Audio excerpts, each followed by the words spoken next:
ഈ ഗുണമേന്മയുമായി ബന്ധപ്പെട്ട ചർച്ചയിലേക്ക് തന്നെ വരുമ്പോൾ ഇപ്പോൾ നേരത്തെ പറഞ്ഞ പരിഷ്കരണങ്ങൾ, ഇപ്പോൾ ഗ്രേസ് മാർക്കിൻ്റെ വിഷയം പറഞ്ഞു, പരീക്ഷയുടെ മൂല്യനിർണ്ണയത്തിൽ വരുത്താൻ ഉദ്ദേശിക്കുന്ന മാറ്റത്തെക്കുറിച്ച് പറഞ്ഞു.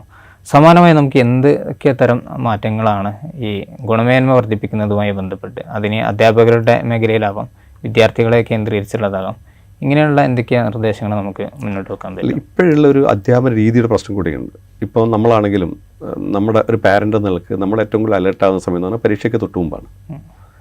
അപ്പോൾ പരീക്ഷയ്ക്ക് വേണ്ടി പഠിപ്പിക്കുന്ന രീതിയാണുള്ളത്. പലപ്പോഴും പല ടീച്ചേഴ്സിൻ്റെയും പഠിപ്പിക്കൽ രീതി എന്ന് പറയുന്നത് ഈ ഭാഗം പ്രത്യേകം ശ്രദ്ധിക്കുക, പരീക്ഷയ്ക്ക് വരുന്നതാണ്.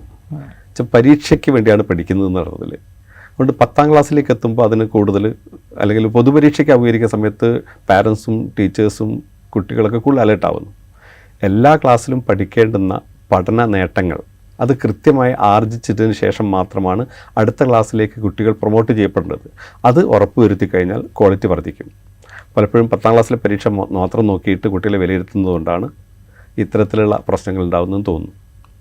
ശരിക്കും നമുക്കിത് കമ്പയർ ചെയ്യാൻ ഇപ്പോൾ മാനദണ്ഡങ്ങളുടെ ഒരു പരിമിതി സ്വാഭാവികമായിട്ടുണ്ട്. എന്നാലും താരതമ്യേന നമുക്ക് കാണാൻ പറ്റുന്ന, ചെയ്യാൻ പറ്റുന്നൊരു കാര്യം, നാഷണൽ ലെവൽ എൻട്രൻസ് എക്സാമുകളിൽ നമ്മുടെ വിദ്യാർത്ഥികളും മറ്റു ബോർഡുകളിലൂടെ വരുന്ന വിദ്യാർത്ഥികളും തമ്മിലുള്ള ഒരു പെർഫോമൻസിലുള്ള വ്യത്യാസം, അത് രണ്ടും വിദ്യാഭ്യാസത്തിൻ്റെ തലത്തിൽ തന്നെ വ്യത്യാസം ഉണ്ടാകും. കാരണം ഒന്ന്, കോമ്പറ്റീറ്റീവ് എക്സാമുകളുടെ പ്രിപ്പറേഷനും അതിൻ്റെ രീതിയൊക്കെ വ്യത്യാസമായിരിക്കും. അപ്പോൾ കുട്ടികൾ കുറച്ചുകൂടെ പുതിയ കാലം ആവശ്യപ്പെടുന്നത് ഒരു കോമ്പറ്റീറ്റീവ് സ്കില്ല് വർദ്ധിപ്പിക്കുക എന്നൊരു ആംഗിളിലേക്കുള്ള, കാരണം അവരുടെ ഒരു കരിയർ ലൈഫിൽ കൂടെ അതായിരിക്കും കുറേ കൂടെ ആവശ്യമായി വരിക എന്നൊക്കെയുള്ള ചർച്ചകൾ കൂടെ ഉണ്ടല്ലോ.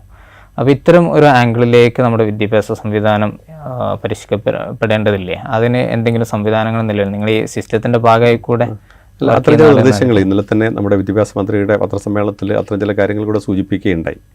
കാരണം അടുത്ത വർഷം മുതൽ ഈ രീതിയിൽ കുറച്ചുകൂടെ നമ്മുടെ സിലബസുകളൊക്കെ പരിഷ്കരിക്കാവുന്നു.